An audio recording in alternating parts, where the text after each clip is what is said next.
Hej, velkommen til den her video, og mange gange velkommen tilbage til min kanal.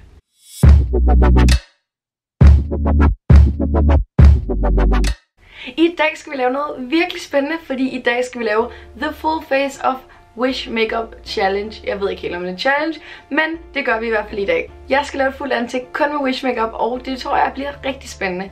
Hvis du ikke ved, hvad Wish er, så er det bare sådan en app her, hvor der er en hel masse ting til rigtig billige priser.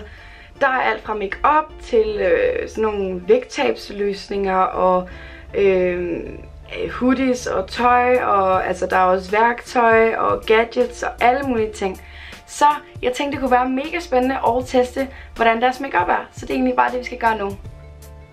Og det første, vi skal til, det er selvfølgelig foundation. Og til det valgte jeg den her Dermacool makeup cover. Og det gjorde jeg, fordi den har seriøst været overalt på nettet. Og jeg har set så mange videoer med den. Og så jeg den på Wish. Så tænkte jeg, kan vide, om den er lige så god på, når den er på Wish, som hvis den kom andre steder fra. Og kan vide, om det måske er the real deal.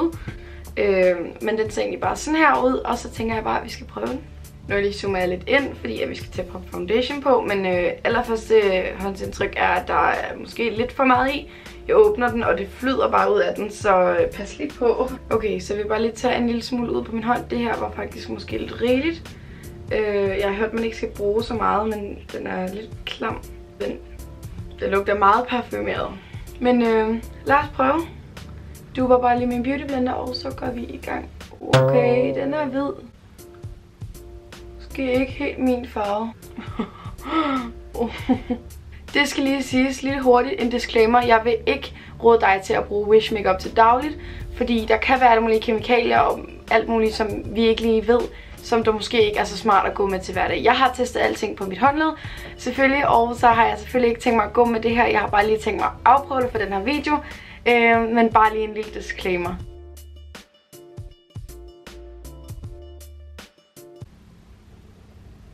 Jeg tror ikke, jeg har købt nogen concealer.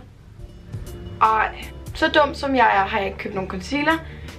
Den her foundation skulle så også kunne dække nok til at være concealer, men det er godt nok nederen. Altså, hvis jeg skal sige noget, så synes jeg, at foundation sidder rigtig flot på huden. Den sidder ikke som sådan et lag oven på huden. Den blender nærmest sådan ind i huden og ser ud, som om det er din hud, bare bedre. Den er ikke lige så high coverage, som jeg har hørt, den skulle være. Så det kan også godt være, at det her måske ikke er, du ved, the real deal.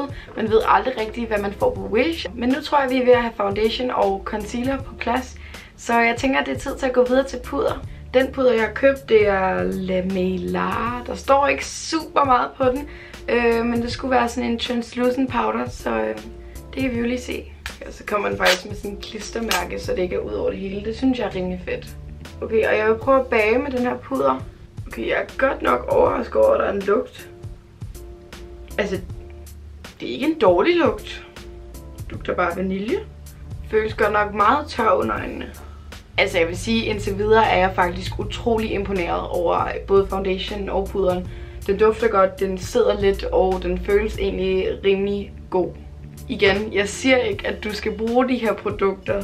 Nu er vi kommet til bryn, og det har jeg faktisk glædet mig rigtig meget til, for jeg har købt noget lidt eller en pomade. Det er sådan en, indpakning ser i hvert fald sådan her ud. Ja, den ser sådan her ud. Den ene ende er sådan en børste her, og så den anden sådan en pomade-agtig, man kan dyppe børsten ned i. Nu dypper jeg lige børsten ned i, og så ser vi, hvordan den er.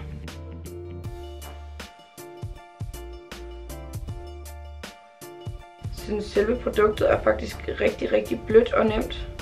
Altså umiddelbart synes jeg faktisk, det er et rimelig godt produkt. Okay, nu vil jeg lave det andet øjenbryn, og så vil jeg komme tilbage. Okay, brynene er nok ved at være færdige nu. Jeg synes alt i alt, at produktet faktisk det lever op til i hvert fald, hvad det siger på nettet, at det skal være. Nu synes jeg måske, at min øjenbryn er lidt voldsom i forhold til, hvad de plejer at være. Den er lidt mørk i det. Jeg synes ikke, det er et dårligt produkt. Det er tid til at fjerne mit bake nu og se, hvordan det går. Normalt så synes jeg, at rigtig mange puder, de får mig til at se meget gul ud i huden, og jeg har mere en lyserød undertone, end jeg har en gul undertone. Så jeg kan ikke så godt lide det der med, hvis den efterlader et sådan et gult look, hvis man kan sige det sådan. Og det gør den her faktisk ikke. Det synes jeg er ret imponerende. Nu kommer vi til bronzing og konturering. Til det har jeg bare lige købt sådan en all-in-one. Men som I nok kan se, så er den virkelig ikke i særlig god stand. Den kom sådan her, så Jeg har selvfølgelig også fået mine penge tilbage, men jeg tænker, vi bruger af den, hvad vi kan, og så ser vi, hvordan det går.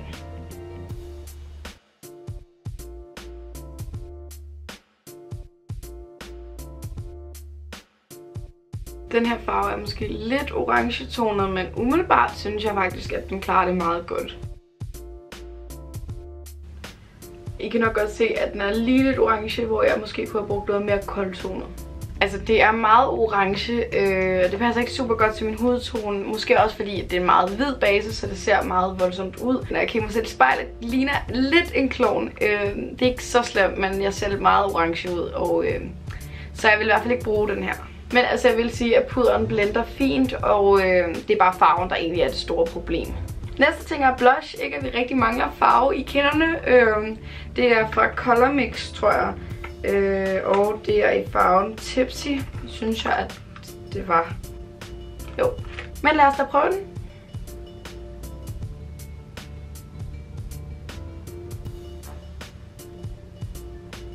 Jeg synes faktisk, at farven den er rigtig, rigtig flot. Også fordi den er mat, og den lægger sig egentlig som de fleste andre blush. Hvis jeg skal være helt ærlig, så synes jeg, at blush er sådan noget, som jeg ikke rigtig gider at bruge sindssygt mange penge på. Og den her, den er helt fin. Alt i alt meget fin. Kunne godt finde på at bruge den her igen. Nu er det tid til highlighter, og det her fra et eller andet kinesisk mærke, som jeg ikke lige kan læse. Men der står egentlig eyeshadow, der stod highlighter på den. Så ja, eyeshadow, highlighter, whatever. Det er egentlig lidt mærkeligt, fordi det er i sådan en bøtte her, og det ser meget løst ud, så det er sådan en løs highlighter. Men lad os da bare prøve. Jeg skal lige passe på, at jeg ikke får for meget på. Okay. Hold da op. Den får da i hvert fald ikke for lidt. Det kan da i hvert fald godt bruges som en highlighter. Det er sådan nogle mærkelige streger, den laver. Jeg er da i hvert fald blevet godt highlightet. Jeg ved ikke, om jeg vil bruge den igen. Den er lidt messy, og så sidder den lidt sådan grynet på huden. Altså, jeg ved ikke helt, om I kan fornemme det. Okay, nu tænker jeg, at det er tid til at gå til øjenskygge. Og den her har egentlig slet ikke noget navn eller noget. Altså, den kom i den her, hvor der står Xiaoyin eller sådan et eller andet.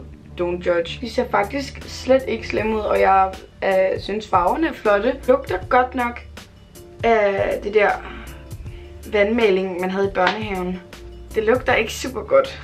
Men ja, skal vi ikke bare komme i gang?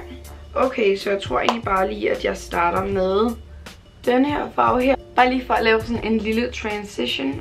Og der er lidt meget forlag, kan jeg se, så jeg tager også lige og flikker min børste.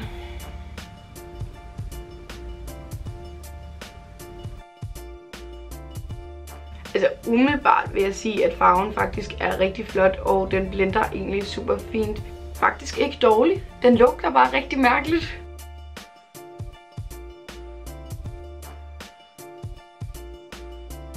Men den blender fint, og pigmenteringen er fin. Jeg vil lige komme tilbage, når jeg har lavet det andet øje. Jeg er tilbage, og jeg har øjenskyg på begge mine øjenlåg. Jeg håber ikke, at lyset ændrer sig alt for meget. Mit kamera gik død, så jeg blev nødt til lige at oplade det. Så jeg har egentlig også haft det her makeup på et lille stykke tid. Jeg kan også se, at foundationen for eksempel begynder at se lidt sjov ud under mine øjne. Men det er jo egentlig fint nok, for så kan man ligesom se, hvad der sker, når man går med det i længere tid. Men som jeg nok kan se, så har jeg fået de her creases under mine øjne. Også selvom jeg har bagt, så det er ikke en særlig god ting. Men det er tid til eyeliner, og for eyeliner har jeg den her fra Yanokina, tror jeg det hedder. Ja, det er waterproof eyeliner, står der. Umiddelbart så er først indtrykket, at den faktisk er virkelig pigmenteret. Den er meget sort, sådan koncentreret sort. Jeg tænker ikke, det bliver den vildeste eyeliner i dag, for jeg prøver bare ikke at miste op.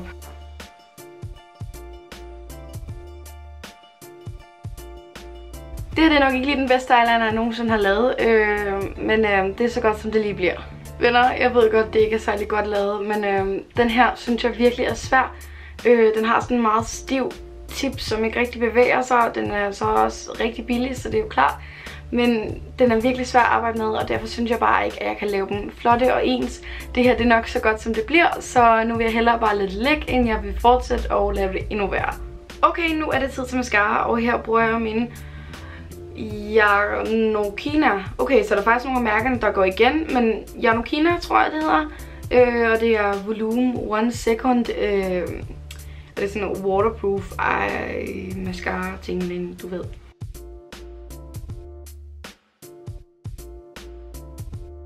Ej, what? Guys, jeg er virkelig imponeret. Ej, jeg er altså imponeret, det må jeg sige. Nu ved jeg ikke, hvad der er ingredienser, der kan være rigtig farlige i den her, så det er nok ikke en, jeg skal begynde at bruge. Men jeg er virkelig imponeret. Nu vil jeg lige lade min mascara tørre, og så er det faktisk tid til falske øjenvipper. Det er de her øjenvipper, jeg skal have på. Jeg kan lige åbne her.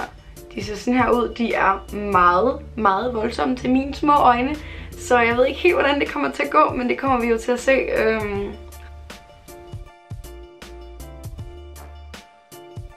Jeg vil lige sige, at det var rigtig, rigtig svært at se, hvor store de var på hjemmesiden. Jeg synes slet ikke, at de så voldsomme ud. Men det er de åbenbart. Jeg har måske bare lige købt et lidt forkert par. Og især i forhold til størrelse af mine øjne og sådan noget. Det ser helt forkert ud. Men nu vil jeg bare lige tage det andet på. Hvorfor ser det så forkert ud? Wow, jeg ligger bare. Jeg ved ikke lige, hvad der er gået galt her. Nå, men jeg tænker, at uanset hvor mærkelig og grim jeg ser ud, så skal vi selvfølgelig også til læber. Så det kan være, at den redder lidt det hele. Det er fra...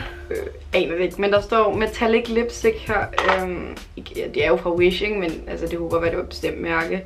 Og det er i farven 9 Enigmatic. That overline ain't pretty. Okay. For det første kan jeg ikke finde ud af at tage læbestift på i dag. For det andet, så ser jeg virkelig bare letterlig ud. Men venner, det her det var så alt for den her video. Jeg håber, du har fået et rigtig godt grin. Det har jeg i hvert fald. Du må meget gerne give den her video et like, hvis du kunne lide den. Så må du selvfølgelig gerne abonnere, hvis du har lyst til at se mere af mig. Og så er der ikke andet tilbage end at sige, at jeg håber, vi ses i min næste video. Du må have det godt. Hej hej.